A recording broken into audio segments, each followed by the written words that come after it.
Honourable Minister, members of the media, executives of Fiji Airways, we are indeed very pleased to be here to formally hand over the dividend cheque to the Honourable Minister as the shareholder, the controlling shareholder I might add, in Fiji Airways.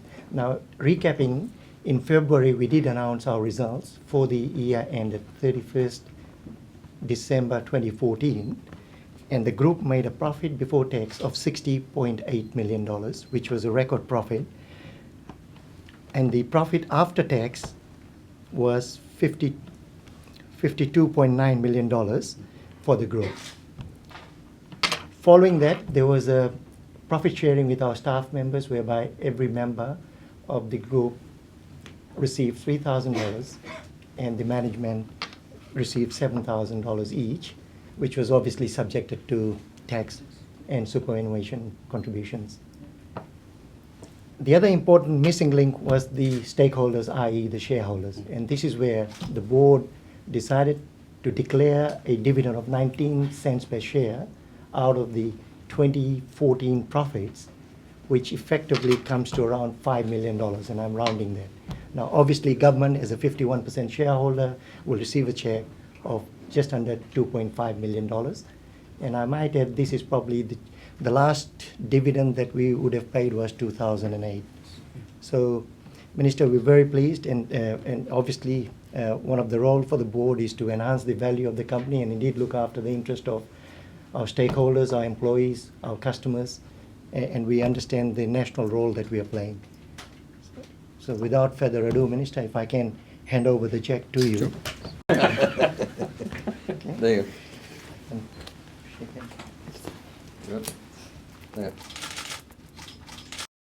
Firstly, thank the staff of Fiji Airways for this wonderful turnaround in the company.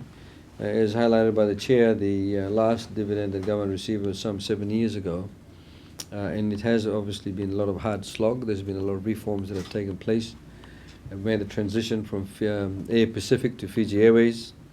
We've had a number of changes within the remuneration package, as highlighted by the Chair. We now have profit sharing, the only state-owned enterprise in Fiji that has profit sharing, and a model that perhaps we can look at some of the other companies. I'd like to thank the Chairman and his board, and of course the executive management of Fiji Airways for their hard work, and also, like I said, all the everyday staff of Fiji Airways who have contributed to in ensuring that we have this turnaround.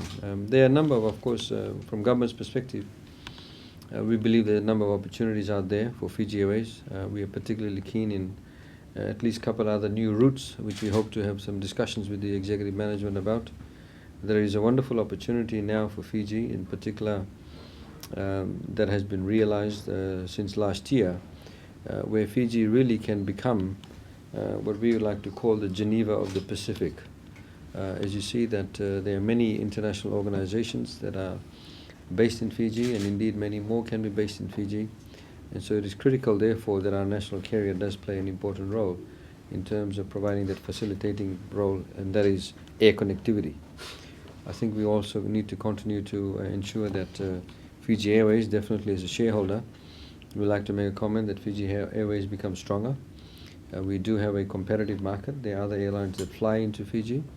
And as also highlighted by the Prime Minister that in his visit to China, that as government, we need to obviously ensure that the national carrier is positioned in a particular manner to ensure that we do not become vulnerable like other countries where they do not actually have a national carrier.